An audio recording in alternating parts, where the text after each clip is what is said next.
మీ అందరికీ నా హృదయపూర్వక వందనాలు. చెమ్మగలిగిన దేవుని పిల్లారా, మీ హృదయాలు వెలిగించే మాటతో ఎక్కువ మీ అద్దెకు వచ్చున్నాం కనుక మేము కలిసి ప్రభు మాటల చేత మన హృదయాలు వెలిగించుకుందాం.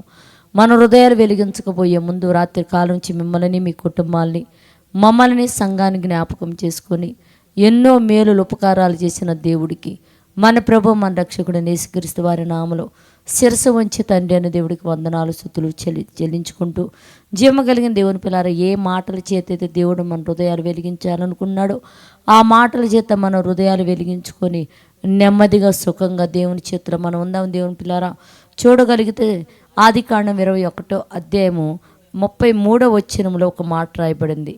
అబ్రహాం బెర్షెబాలో ఒక వృక్షమును నాటించి నిత్య దేవుడైన యెహోవా పేరట ప్రార్థన చేశాడంట. అంటే అబ్రహాం బెర్షెబాలో ఒక వృక్షమును నాటి అని రాయబడింది. దేవుని పిల్లారా, ఆ రోజుల్లో నిజంగా ఈరోజైతే గుడి గట్టి, ఏమండి, 4 గోడల మధ్యన ఒక గుడి గట్టి ప్రజలందరూ అక్కడ కూడుకుంటూ ఏమైపోయేదంటే, ఇదిగో చక్కగా ఒక బలిపీఠం కట్టి దైవజనుడు ద్వారా మనకు ప్రార్థనలు, యాచనలు అనేవి మనం చూస్తున్నాం.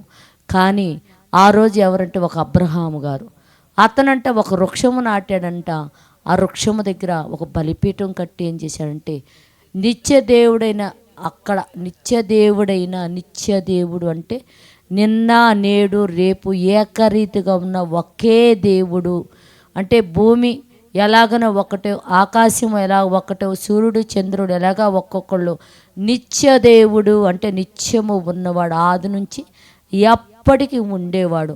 ఆ నిత్యదేవుడైన యెహోవా పేరటంట ప్రార్థన చేశాడంట అబ్రహాం గారు. దేవుని పిల్లారా, ఇవాళ నువ్వు నేను ఆ నిత్యదేవుడైన దేవుని యెహోవాను కనుక్కున్నామా? కనుక్కుంటే మన బ్రతుకు దినములని ఆయన యందు స్థిరముగా ఉంటూ చక్కగా సంఘములోకి వస్తూ సంఘ క్రమాలు చొప్పున ఆ నిత్యదేవుడైన యెహోవాను ఆరాధించే వారికి అందరూ మారిపోయినట్లు ప్రార్థన చేద్దాం. పరిశుద్ధుడా, చెమ్మగలిగిన మా పరలోకపు తండ్రి నైనా, నీ కృప కలిగిన నామానికి వందనాలు తండ్రి నైనా.